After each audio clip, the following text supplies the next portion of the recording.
Comments అందరికీ ఒక కొత్త విజ్ఞప్తి. ఎవరైతే మాన్స్టర్ ఫిషెస్‌ని పెంచుతారో వాళ్ళైతే కంపల్సరీగా చూడాల్సిన విజ్ఞప్తి ఈ వీడియో. ఎందుకంటే మాన్స్టర్ ఫిష్‌కి తీసుకొచ్చామా, ఫీడింగ్ ఇచ్చామా అని కాకుండా మీరైతే ఫింగర్ ట్రైనింగ్ కానీ, ఒక పెన్ ఇచ్చుకొని ట్రైనింగ్ అయితే ఇవ్వాల్సుంటుంది. అంతేకాకుండా మన బిట్ట ఫిష్‌కి కూడా సేమ్ అలాగే మీరు బిట్ట తీసుకొచ్చాం, బౌల్‌లో ఏసాం, చూడడం బాగుంది అని చెప్పి వదిలేయకుండా దానికి కూడా ఫింగర్ ట్రైనింగ్ అయితే ఇవ్వాలనమాట.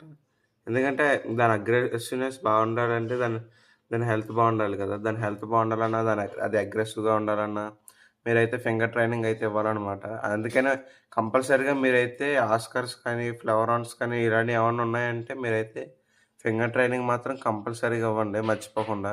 ఇప్పుడైతే బెట్ట ఫిష్‌కి కూడా మీరైతే చూపిస్తూ దానికి ఎలా ఇవ్వాలనేదైతే చూపిస్తాను.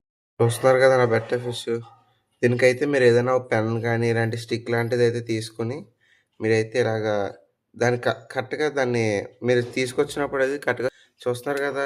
అది నా ఫింగర్‌నయితే ఇంకా ఫాలో అవ్వట్లేదు. ఎందుకంటే నేను తీసుకొచ్చి 1 డే అయింది కదా! తర్వాతయితే మళ్ళీ పూర్తిగా ట్రైనింగ్ ఇచ్చిన తర్వాత మళ్ళీ ఇంకో వీడియో అయితే చేస్తాను. మీరైతే కంపల్సరీగా ప్రతిదానికి ట్రైనింగ్ అయితే ఇవ్వండి. ఈ వీడియోకైతే ఇంతే. నెక్స్ట్ వీడియోలో చూద్దాం. బాయ్.